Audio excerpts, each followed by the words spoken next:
নমস্কার বন্ধুরা, সকলকে স্বাগত আমার চ্যানেলে। আমি মোনালিসা। আজকে নেতাজি সুভাষচন্দ্র বোসের জন্মদিন। আজ 23শে জানুয়ারি 2025। আজকে শিরদাঁড়া সোজা রাখার দিন। আজ তাই স্বাধীনতা সংগ্রামীর নেতা নেতাজি সুভাষচন্দ্র বোসকে স্মরণে রেখে সুপার ক্লে দিয়ে আমি একটা আইডল তৈরি করছি তার। আশা করি তোমাদের ভালো লাগবে, তোমরা দেখতে থাকো ভিডিওটা। তো সবার প্রথমে আমি ফিগারটা তৈরি করছি, পা থেকে শুরু করব। প্রথমে পায়ের কাজটা কমপ্লিট করে নিচ্ছি, জুতো আর বুটটা তৈরি করে নিচ্ছি। আর এখানে যে ক্লের কালারগুলো দেখছো, এটাকে মিক্স করে করে কালার মিক্স করে তৈরি করতে হয়েছে, কারণ সফট ক্লেতে এইসব কালার পাওয়া যায় না। তো যে কালারটা প্রয়োজন সেইগুলো অনেকটা ফেব্রিক রং দিয়ে কালারটাকে ম্যাচ করে তোমরা তৈরি করে নিতে পারো। তো প্রথমে দেখতে পেলে পায়ের শেপটা আর বডির শেপটা আমি তৈরি করে নিয়েছি। এবারে আবার সবুজ রঙের যে ক্লেটা, যেটা জামা তৈরি করব আমরা, তো সেটা বেলে নিয়েছি। আর এরকম ক্লে টুলস দিয়ে সুন্দর করে শেপ করে কেটে নিচ্ছি, যে মাপটা সামনেটা রাখতে কতটা কি লাগবে।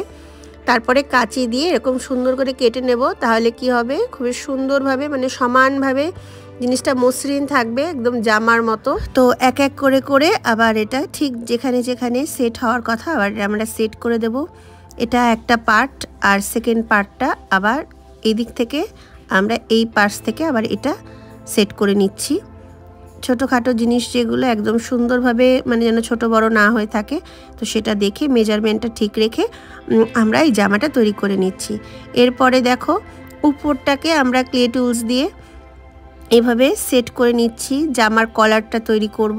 এক এক করে আমি পকেটগুলো তৈরি করে নেব, জামার পকেটগুলো, এগুলো সবই আমি কেটে রেখেছি।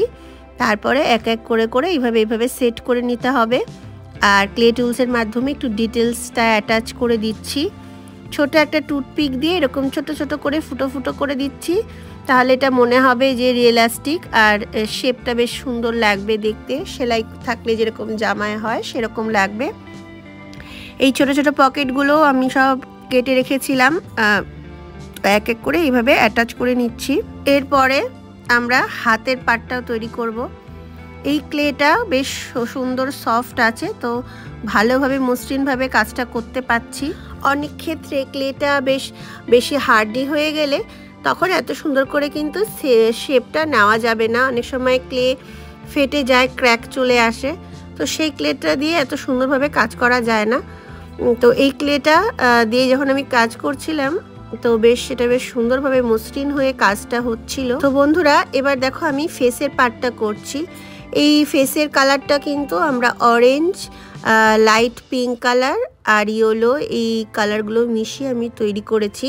কারণ সেম টু সেম কিন্তু কালার কিন্তু কখনোই তোমরা এই ক্লের মধ্যে পাবে না। তো বাকি কালারগুলোকে যেগুলো নেই সেগুলোকে ক্রিয়েট করে নিতে হয়, মিক্স করে নিয়ে যেভাবে আমরা রং মিক্স করি জাস্ট সেরকমভাবেই কালারটা মিক্স করলে কালারটা অন্যরকম কালার চলে আসে। তো দেখতে পেলে এবার আমি এই যে চশমাটা দেখতে পাচ্ছ, এটা কিন্তু আমার তার দিয়ে বানানো। এটা কিন্তু অনেকে আগে একবার সান্টা ক্লসের আমি করেছিলাম, তোমরা আমাকে জিজ্ঞাসা করেছিলে যে দিদিভাই এটা কি কেনা চশমা? তো না, এটা আমি তার দিয়ে এইভাবে বানাই।